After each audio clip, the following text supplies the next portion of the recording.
This is the High Voltage Business Builders Podcast, daily intelligence for serious e-commerce portfolio builders across Amazon, TikTok Shop, Shopify, Walmart, and every channel that moves the needle.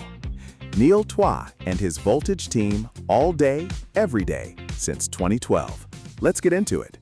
Most Amazon sellers have never done a full settings audit, not once. So when something breaks, and it will break, the question isn't why did Amazon do this? The question is why didn't you catch it first? It's Friday, June 26th. Welcome back, folks. On behalf of myself and the whole Voltage team, we're glad you're here for episode 306 of the High Voltage Business Builders Podcast. Here we go. Here's the reality. Your Amazon seller account is not a set-it-and-forget-it machine. The settings layer underneath your listings, your pricing, your fulfillment preferences, that layer is quietly making decisions for your business every single day. And most operators have no idea what it's doing. Today we're talking about what to check, what to fix, and what one missed toggle can cost you. Look, I've been running Amazon brands since 2012. And one of the most expensive lessons I've seen operators learn over and over again is that Amazon's platform does not protect you from your own settings. It doesn't send you a warning email. It doesn't pause your listings out of kindness. It just executes whatever you told it to do months or years ago when you were clicking through setup screens you barely read. That's the uncomfortable truth here.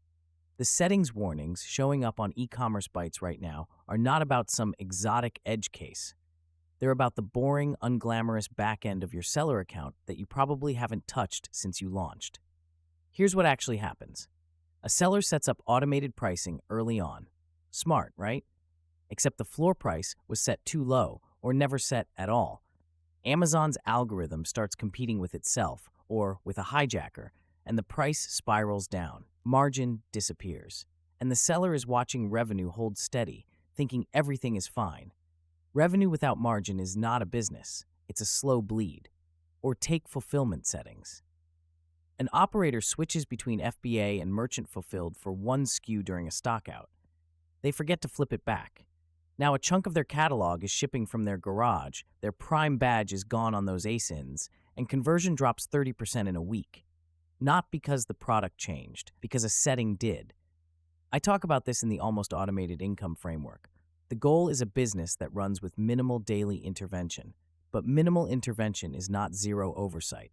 You have to build the review cadence into the system, monthly at minimum, weekly if you're scaling. The operators who get hurt most are the ones who confuse "I haven't gotten a notification" with "everything is fine." Amazon's silence is not a green light. It's just silence. If your account is doing $10,000 a month or $500,000 a month, the settings layer matters equally. The dollar damage just scales differently. I talked to a seller a while back, mid-level operator, running somewhere between $40,000 and $80,000 a month in revenue. Solid catalog. Good reviews. They came to me frustrated because margins had been compressing for 3 months and they couldn't figure out why. We started walking through the account together. Listings looked fine, ad spend was reasonable, inventory was healthy. Then we got to the pricing settings. They had a Repricer running. They'd set it up around 18 months earlier. The Repricer was configured to match the lowest price on each ASIN. No floor, no ceiling on the downside. Just match the lowest price, always win the buy box. Except here's the thing. On several of their ASINs, there were third-party sellers listing at cost or below cost, probably clearing old inventory. The Repricer saw those prices and matched them, every time, automatically, for weeks. The seller had no idea. Revenue looked fine because units were moving, but they were selling product at margins that barely covered FBA fees, let alone ad spend or COGS. On 3 SKUs, they were actually losing money on every unit sold, and they wondered why the bank account felt thin.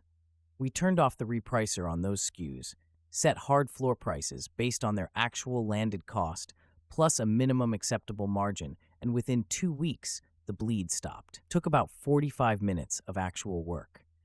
That's the thing that gets me every time I see this. The fix is almost never complicated. It's the discovery that takes so long because nobody was looking. Ashley, one of our Voltage members, runs a tight operation now, 100 sales a day at $29.99 with 20% net margin. That does not happen without regular settings hygiene. She checks her pricing rules, her fulfillment settings, and her account health flags on a schedule every week. Not because she loves admin work, because she learned what happens when you don't. Settings are not sexy. They're also where the money lives. Would you like to have another $26,400 on your bottom line while saving 17 hours a week? With the new Voltage Caiman Data MCP, you can use the power of AI to reduce your time and increase your net profit. More than just ads management, it's a full AI-driven operator in the palm of your hands. Visit VoltageDM.com to learn how the Voltage Caiman Data MCP plus your data can 10x your Amazon brand in 2026 and beyond. And now, back to the podcast. 3 moves. Do these in the next 7 days, not next month. This week. First move. Run a pricing settings audit right now. Pull up every automated pricing rule in your account, every Repricer configuration, every floor and ceiling price. If any SKU has no floor price set, that is a live problem. Fix it today. I don't care if you've never had an issue. You haven't had one yet. Set your floor at landed cost plus your minimum acceptable margin, and do not go below $12 net per unit. That's the discipline I use. It is not negotiable. Second move. Check your fulfillment method on every active ASIN. I know that sounds tedious. Do it anyway. Go line by line. If anything is set to merchant fulfilled that should be FBA, you are likely losing the Prime badge and bleeding conversion right now without a single alert from Amazon. This takes maybe 20 minutes if your catalog is under 50 SKUs. Just do it. Third move. Set a recurring calendar block for a monthly account settings review, 1 hour. Go through pricing rules, fulfillment settings, account health flags, and notification preferences. This is the boring one.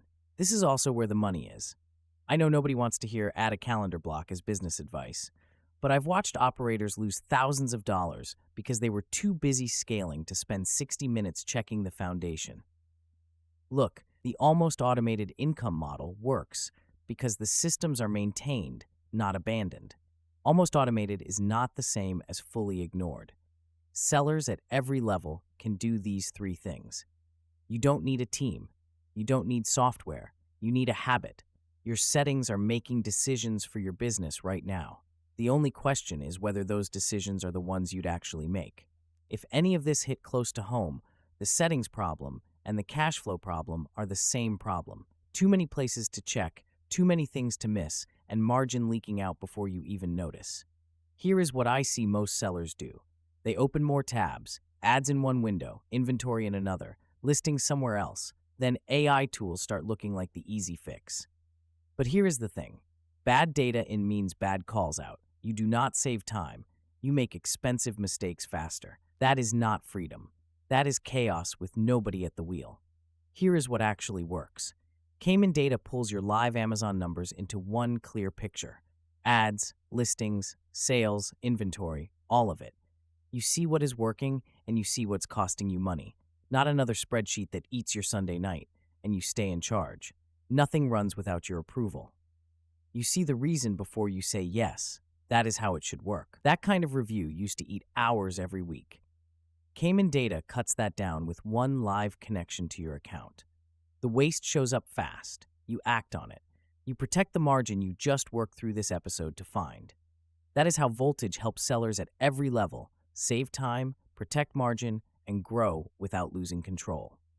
Whether you are just getting your settings locked down or you are scaling a multi-brand catalog, the clarity is the same. Go to VoltageDM.com to learn about Caiman Data and see what it can do for your business. This is the High Voltage Business Builders Podcast. I am Neil Twa. See you tomorrow.